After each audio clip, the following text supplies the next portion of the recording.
La Voz de América presenta.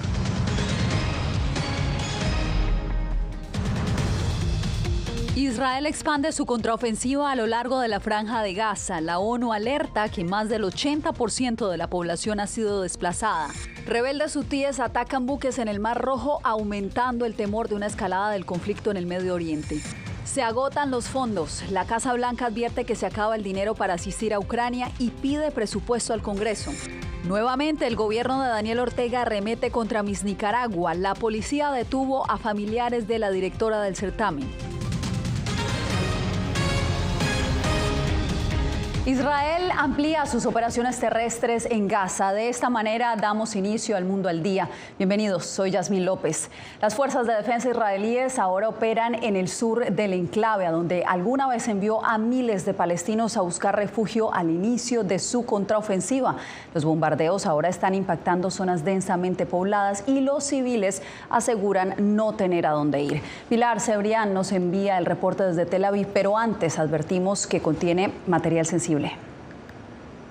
Se completan ya 3 jornadas desde que terminó la tregua y las tropas israelíes están avanzando en el sur de la Franja de Gaza. Se espera que esta tercera fase, después de los bombardeos y de la incursión terrestre en el norte, vaya a ser mucho más lenta y mucho más sangrienta, porque en el sur de la Franja de Gaza es donde se refugia el 75% de la población desplazada, según Naciones Unidas. Muchas personas que están en una zona asediada y además no pueden cruzar hacia Egipto, que es el otro país limítrofe con Gaza, además de Israel. El ejército israelí ha dicho que las tropas van a aplicar la misma fuerza vista en el norte de la franja para el sur de Gaza. Nos dijeron que abandonáramos Ciudad de Gaza. Hay una guerra en Gaza, así que nos fuimos del norte y vinimos al sur, tal como nos pidieron. Pero esto es lo que hemos encontrado en el sur. Juro que no sé hacia dónde me dirijo, solo quiero acercarme a la frontera para que cuando el muro sea destruido pueda ser el primero en salir de aquí. O simplemente llévennos a la tumba y terminen con esto. Por su parte, Israel insiste en avances de su ofensiva, bajo la cual asegura haber destruido varias infraestructuras de Hamás, incluyendo decenas de túneles. Pero los daños se siguen extendiendo e imágenes evidencian cómo desaparecen barrios enteros, incluso un refugio para huérfanos. La guerra podría terminar hoy mismo, inmediatamente, con 2 condiciones no negociables. Primera, Hamás debe liberar a todos los secuestrados sin excepción. Segunda, los líderes de Hamás deben entregarse y esa organización terrorista debe ser desmantelada por completo y para siempre. La Organización Médicos Sin Fronteras, desde diferentes ciudades del mundo, hizo un llamamiento de ayuda a Gaza, diciendo que ha estado cercada desde 2007, lo que la convierte en la prisión al aire libre más grande del mundo. Los ataques a hospitales y equipos médicos deben cesar de inmediato. También deben terminar el bloqueo y las medidas restrictivas israelíes sobre la ayuda. Asimismo, el Comité Internacional de la Cruz Roja, que hace presencia en la zona y apoya con atención médica, reiteró su preocupación por la falta de garantías para la población civil. El nivel de sufrimiento humano es intolerable. Es inaceptable que los civiles no tengan un lugar seguro a donde ir en Gaza y en este momento, con un asedio militar en vigor, tampoco es posible una respuesta humanitaria adecuada. Estos días el ejército israelí ha notificado a los familiares la muerte de 15 rehenes. Los funerales se están llevando a cabo sin la presencia del cuerpo, como ha sido el caso del militar israelí Asaf Hamadi, cuyo funeral ha sido celebrado este lunes. Los familiares de los que todavía permanecen cautivos en Gaza dicen sentirse abandonados e incluso humillados porque su gobierno haya abandonado estas conversaciones. Pilar Cebrián, Voz de América, Tel Aviv. Con reportes de presuntas violaciones de mujeres, Israel elevó sus críticas contra Hamás durante una sesión en Naciones Unidas, pero también acusó a ese organismo de guardar silencio. Nos enlazamos a esta hora con Ángela González en Nueva York. Ángela, adelante con la información. Yasmín, hubo reportes sobre mujeres que fueron mutiladas y heridas en sus partes íntimas y que en algunos casos estaban irreconocibles. También se escucharon voces pidiéndole a este organismo más acción y también criticando la demora en las investigaciones. Sin embargo, ONU Mujeres ha dicho que ya adelanta investigaciones y condenaron la violencia sexual. Escucha nuestras voces. Violencia sexual basada en género fue el evento organizado por la misión de Israel en la ONU, donde su embajador acusó a ONU Mujeres de ser un organismo antisemita y pidió investigar violaciones y atrocidades cometidas por Hamás en octubre 7 en contra de las mujeres. La superintendente de la policía israelí hizo un recuento de las denuncias de otros testigos y sobre la violencia hallada en los cadáveres de mujeres. Niñas sin ropa, sin blusas, sin ropa interior, personas cortadas por la mitad, cercenadas, decapitadas. Había niñas con pelvis rotas por violaciones repetidas, con sus piernas completamente separadas. En su conferencia de prensa, el vocero del secretario general dijo que respalda la labor de la directora de la ONU Mujeres, quien en un comunicado dijo que han pedido que se investiguen todos los casos de violencia sexual que empezaron muy poco después de los ataques. Seguimos interactuando con las autoridades israelíes a través de ONU Mujeres, a través de la representante especial del secretario general sobre violencia sexual en conflictos, Pramila Patten, sobre cómo podemos apoyarlos de todas formas y es necesario que haya rendición de cuentas. Por su parte, el alto comisionado de Derechos Humanos, Volker Turk, pidió silenciar las armas y volver al diálogo ante la preocupación de una hambruna en Gaza y la dificultad de entrar ayuda humanitaria desde que se reanudaron los bombardeos en Gaza y de evacuaciones en parte de la ciudad de Khan Yunis. Entre tanto, el fiscal de la Corte Penal Internacional dijo que los ataques de Hamás a civiles israelíes constituyen uno de los crímenes más graves internacionales y también hizo un llamado a la liberación inmediata e incondicional de los rehenes. Yasmín. Ángela, esas son graves denuncias, gracias por el reporte, pero también el temor de una expansión del conflicto en Gaza a otras regiones aumenta después de que rebeldes hutíes lanzaron misiles contra barcos en el Mar Rojo. Celia Mendoza nos acompaña en directo desde el Departamento de Estado. Celia, explícanos qué fue lo que sucedió, pero también qué implicaciones tiene este ataque. Así es, Yasmín, el Comando Central de los Estados Unidos confirmó que por lo menos 4 misiles fueron lanzados contra 3 navíos que son comerciales. Durante esta jornada, el consejero de Seguridad Nacional de la Casa Blanca, Jake Sullivan, asegura que ellos están tratando de contener este tipo de ataques y ha responsabilizado a Irán, asegurando que ellos tomarán medidas fuertes cuando lo tengan que hacer y en el momento necesario, y aseguró que no solamente están peleando este frente, sino también el que han identificado en Irak y Siria, donde ataques por parte de milicias respaldadas por Irán han sido lanzadas en contra de tropas estadounidenses. Aumenta la tensión en el Mar Rojo luego que este fin de semana los rebeldes hutis lanzaran desde Yemen misiles balísticos contra 3 barcos comerciales en aguas internacionales, lo que según confirmó el Comando Central de Estados Unidos, llevó al buque de guerra USS Carney a responder a las llamadas de auxilio y derribar 3 drones para defenderse durante este ataque. Estos ataques representan una amenaza directa al comercio internacional y la seguridad marítima. Han puesto en peligro las vidas de tripulaciones internacionales que representan a múltiples países de todo el mundo. El vocero militar de los hutis confirmó su responsabilidad en este ataque. Las Fuerzas Armadas yemeníes continúan impidiendo que los barcos israelíes naveguen en el Mar Rojo y en el Mar Arábigo hasta que cese la agresión israelí contra nuestros hermanos en la Franja de Gaza. Sin embargo, Israel negó que los barcos comerciales fueran israelíes. Lanzaron misiles contra 2 barcos comerciales que no tienen relación con Israel. Repito, no tienen ninguna conexión con Israel. Uno de ellos sufrió daños muy graves y podría estar en peligro de hundirse. El otro sufrió daños leves. El Comando Central de Estados Unidos, en un comunicado, aseguró que por lo menos 14 países han sido afectados por este ataque y agregó: tenemos todas las razones para creer que estos ataques, si bien fueron lanzados por los hutíes en Yemen, son totalmente respaldados por Irán. Estados Unidos considerará todas las respuestas apropiadas en plena coordinación con sus aliados y socios internacionales.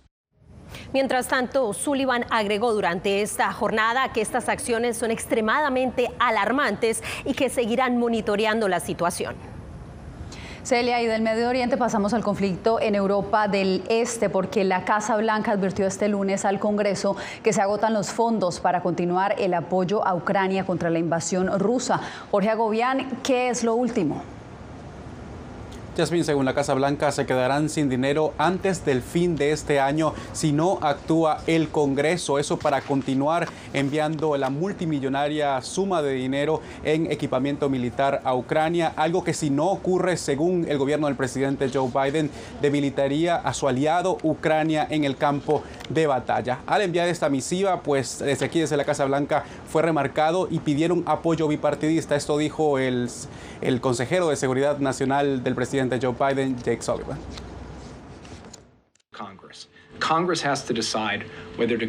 El Congreso tiene que decidir si continúa apoyando la lucha por la libertad en Ucrania como parte de la coalición de 50 naciones que el presidente Biden ha construido, o si el Congreso ignorará las lecciones que hemos aprendido de la historia y dejará que Putin prevalezca. Es así de simple. Hasta la fecha, Washington ha otorgado unos 111.000 millones de dólares en ayuda humanitaria y militar a Ucrania, pero la administración del gobierno demócrata está pidiendo fondos adicionales, sobre todo porque se acaban los que fueron entregados en el pasado. En el Congreso hay escepticismo, sobre todo entre líderes de la oposición al presidente Joe Biden, los republicanos, que si bien están con dudas sobre el otorgamiento de ayuda ilimitada a Ucrania, pues también consideran como una opción otorgarla solo si hay un cambio drástico en la política migratoria del presidente Joe Biden, sobre todo en la frontera entre Estados Unidos y México. Era Jorge Agobián informando desde la Casa Blanca. Jorge, te agradezco.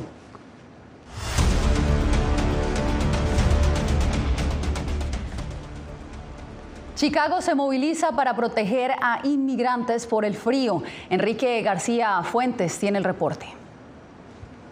Mi hija también llora del frío, a pesar que yo la abrigo y todo, pero mire, no es fácil para uno. El frío está causando mella en los inmigrantes que han llegado a Chicago en busca de asilo. A la ciudad de los vientos llegó la nieve y con ella también llegaron temperaturas bajo 0 grados centígrados. Por eso el gobierno de la ciudad reubica a cientos de inmigrantes que pasan la noche en campamentos improvisados en estaciones de policía.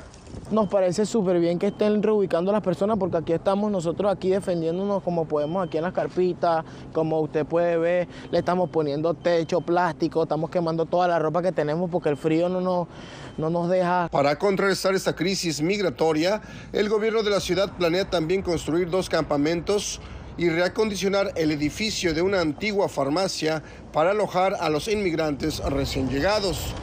Y ese terreno a mis espaldas es uno de los 2 sitios considerados para la construcción de campamentos con calefacción, donde se podría alojar a miles de personas de manera temporal. El problema es que aquí en el suroeste de la ciudad, los residentes, los vecinos se oponen rotundamente a su construcción. Este es un proyecto muy grande y yo puedo entender la necesidad de la gente, pero primero hay que ver las necesidades de la comunidad. Aún así, el alcalde de Chicago ha anunciado que grupos religiosos y organizaciones filantrópicas entrarán en acción para proveer más recursos y vivienda para los inmigrantes recién llegados. En Chicago, Enrique García Fuentes, Voz de América. Bien, y mientras líderes mundiales buscan vías para eliminar los combustibles fósiles, el mismo presidente de la cumbre genera polémica al desestimar la iniciativa. Les contamos de qué se trata en instantes.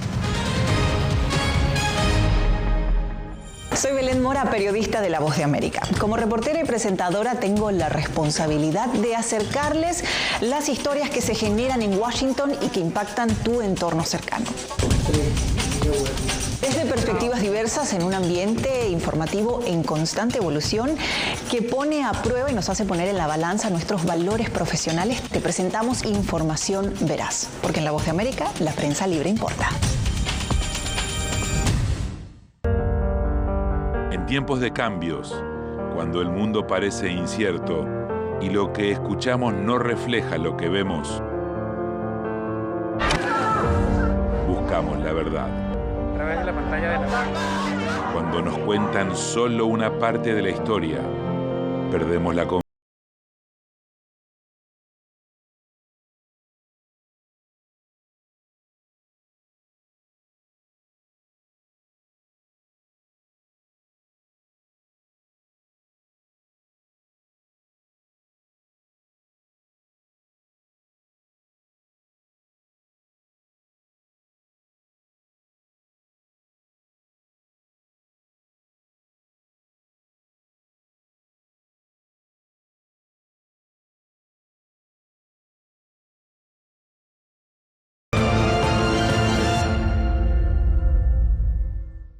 Soy Jacopo Luzzi, reportero de La Voz de América aquí en Washington, D.C. Ya sea informando desde el Capitolio, desde la Casa Blanca, cubriendo el impacto del cambio climático, el impactante tema migratorio, o subir en un avión y cruzar medio mundo para estar en el lugar de la noticia con la información precisa y veraz, este es mi compromiso como periodista. Un compromiso de vida profesional que comparto con ustedes, porque en La Voz de América la prensa libre importa.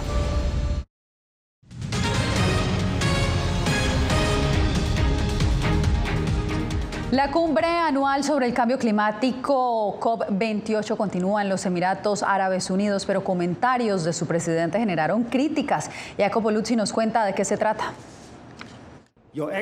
Tensiones emergieron en medio de la COP28, la cumbre anual sobre el cambio climático de la ONU, organizada este año en Dubái. Esto debido a que el sultán Ahmed Al-Jaber, ejecutivo petrolero y presidente de la COP28, emitió comentarios controversiales antes de la cumbre sobre la reducción de hidrocarburos para evitar que las temperaturas globales aumenten de 1,5 grados Celsius.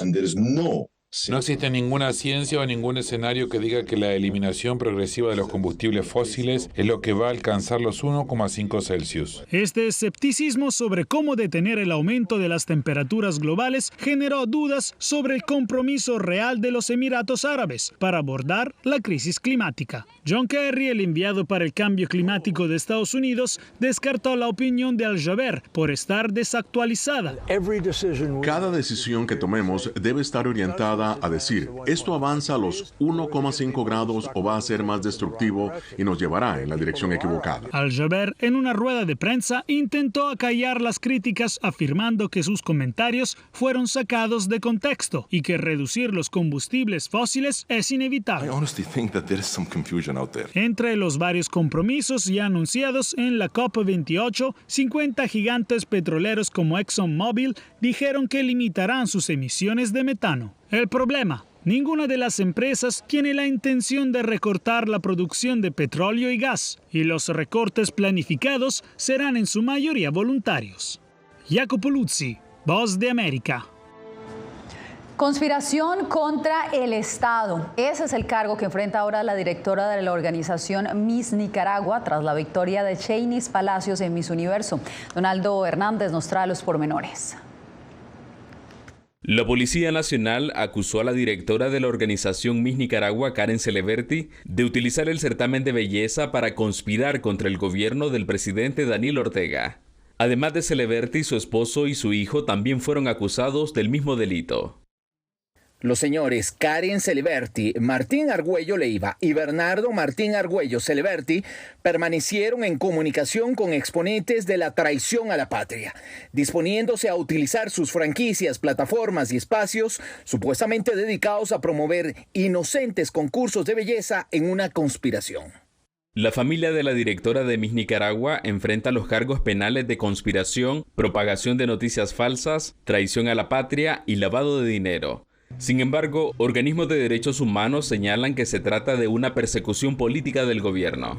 El caso de Karen Celeberti y su familia se constituye como un ejemplo de esta persecución contra personas nicaragüenses.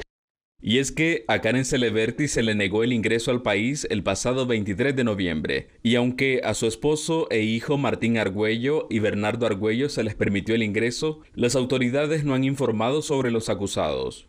Se maneja que públicamente que ellos ingresaron al país, pero no conocemos sus condiciones. Karen Celeberti se ha destacado por dirigir el certamen de belleza más importante de Nicaragua, el cual hizo posible la coronación de Chainis Palacios como la nueva Miss Universo. Donaldo Hernández, Voz de América. Este lunes compareció en una corte federal de Florida el ex embajador estadounidense Víctor Manuel Rocha, acusado de trabajar para el gobierno de Cuba mientras ejercía labores diplomáticas. La audiencia se celebró luego del arresto del ex embajador en una operación encubierta del FBI.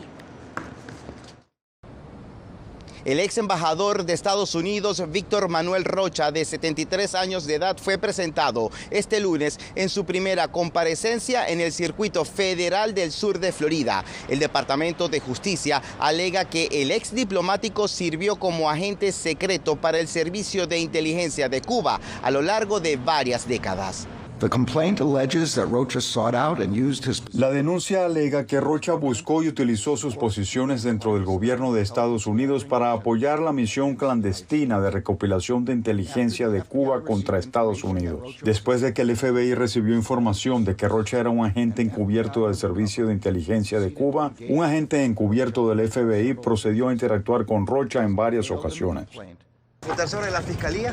¿La acusación? Tanto la esposa del acusado como su representante legal se negaron a dar declaraciones a la salida de la Corte Federal. Está prevista otra audiencia este miércoles donde se le solicitará fianza, pues el ex embajador permanece en custodia de autoridades judiciales federales en Miami. La investigación se ha desarrollado desde el pasado año. José Pernalete, Voz de América, Miami. Cuando regresemos, ganó la adhesión del Esequibo en el referendo celebrado por Venezuela, pero ¿qué implica esto y qué más información revela esta votación? Les contamos. Soy Gonzalo Abarca, presentador de La Voz de América. Cada semana, desde nuestro programa Foro, programa de análisis y debate, vamos más allá de la noticia, con los temas de interés que ocurren en Estados Unidos e impactan en toda la región. Desde La Voz de América, tengo el privilegio de moderar debates y confrontar ideas diferentes. Así nuestra audiencia se puede formar su libre opinión y tomar sus decisiones bien informadas. Porque en La Voz de América, la prensa libre importa. El crimen organizado asesinaba a los chicos y luego cremaba los cuerpos. Periodismo, la prensa libre importa, una coproducción de La Voz de América y Latina. Así que es complicado hablar acá de libertad de expresión. Disponible en vozdeamerica.com. Soy Diva Lizette Cash, periodista y presentadora de La Voz de América. Ir más allá de la noticia, escuchar las voces de las minorías y de las comunidades más vulnerables para informar sobre sus necesidades y logros es mi pasión. Económicas se ven obligadas. Desde Washington, visibilizar la diversidad étnica de Estados Unidos y de la comunidad hispana es parte de una pasión que compartimos en La Voz de América, donde la prensa libre importa.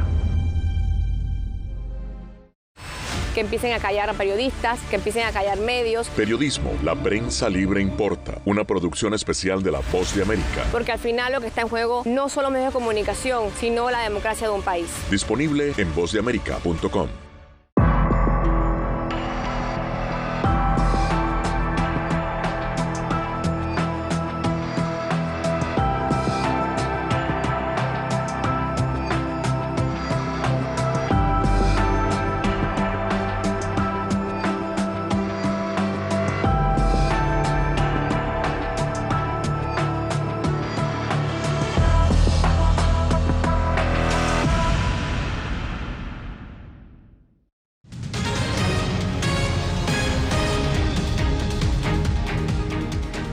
Más de 10 millones de venezolanos votaron este domingo a favor de la anexión del Esequibo, un territorio en disputa con Guyana hace más de un siglo. Álvaro Algarra nos amplía más sobre esta votación que tuvo más del 50% de abstención.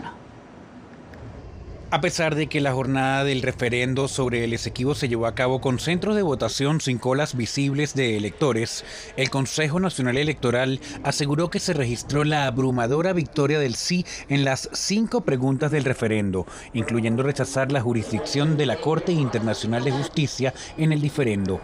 Para una participación de 10.431.907 venezolanos. Tras el proceso, la experta electoral Egle González Lobato aseguró que es un resultado que sorprende, en vista de que había muy poca gente en las calles, pero más allá de eso, el proceso deja una elección clara. Entre las primarias y este proceso consultivo hay un resultado y es la crisis en el sistema de partidos políticos en Venezuela. A juicio del analista político Eloy Torres, no se cumplieron las expectativas que tenía el gobierno, pero lo que importa destacar es que en el país hace falta comprensión y conjunción para enfrentar el tema sobre la reclamación del Esequibo. Más allá de que el gobierno pretenda asumir la titularidad de los que son los defensores auténticos del tema del Esequibo, es un tema nacional, es un tema de todos los venezolanos. Entre tanto, para el abogado constitucionalista Juan Carlos Apitz, los resultados no fortalecen la posición de Venezuela en la Corte Internacional de Justicia. Venezuela tiene que, ahora más que nunca, allanarse a consolidar su posición en la Corte, que se siente debilitada.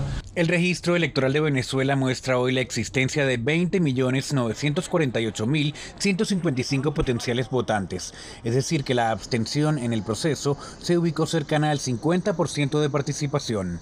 Álvaro Algarra, Voz de América, Caracas. Ahora pasamos a El Salvador porque desde este 1 de diciembre Nayib Bukele no ejerce como presidente y lo reemplaza su secretaria privada Claudia Rodríguez de Guevara.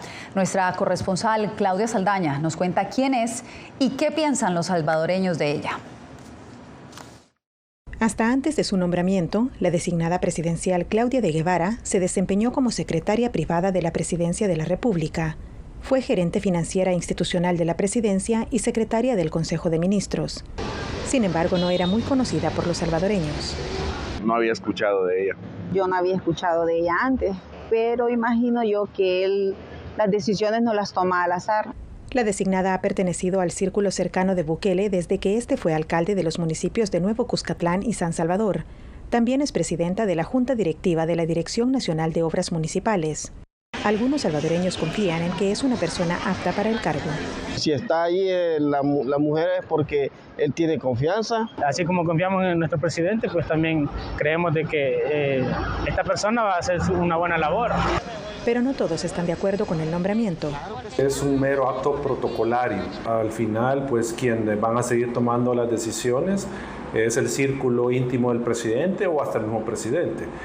Solo es para mostrarle a la ciudadanía con este acto de que se está cumpliendo la Constitución, que es una reelección válida. Y al parecer, pues lo único que pusieron una especie de senescal para que cuidara el trono en este momento, porque ya no es una silla presidencial.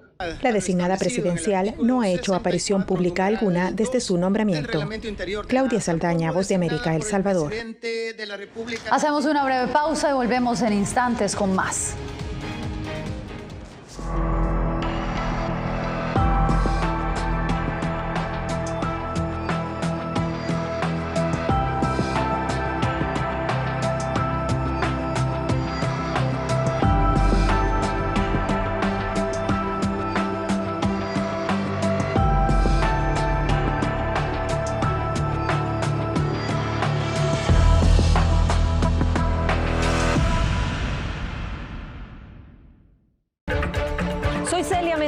Corresponsal internacional de La Voz de América. Desde que me uní a este equipo de profesionales hace más de una década, he tenido la oportunidad de descubrir un mundo de noticias que comparto con ustedes. La Voz de América habló con el director. Porque siempre estoy en el lugar de los hechos, entregando información veraz, clara y precisa, manteniendo nuestro compromiso periodístico, porque en La Voz de América, la prensa libre importa.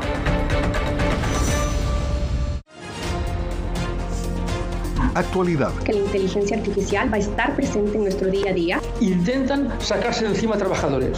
Análisis. El cambio climático está teniendo muchísimos impactos que afecta siempre a los más vulnerables. La región necesita ayuda. Debate. Proteger a las escuelas con armamentos. Es una total ridícula, es algo inverosímil. Con la información más allá de los titulares. Todas las semanas por La Voz de América. Desde Washington, les saluda Gonzalo Abarca. Hola, soy Oscar Ortiz Barahona, corresponsal La Voz de América. Ser La Voz de América desde Honduras me permite conectarme con todos ustedes, nuestras audiencias en todos los países del continente, ofreciendo información veraz sobre los temas que más te impactan. Honduras y los Estados Unidos han ejercido labores humanitarias de 40 viviendas. Desde perspectivas humanas y con base en hechos, te informamos para que seas tú quien formes tu propia opinión, porque La Voz de América, la prensa libre, importa.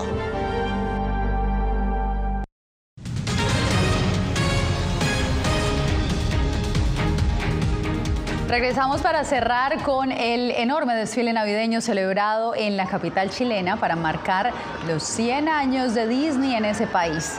Niños y adultos se deleitaron en Santiago con un desfile navideño que rindió homenaje a la compañía Walt Disney por su aniversario número 100. Multitudes llenaron las principales avenidas de esa metrópolis para ver a sus personajes favoritos.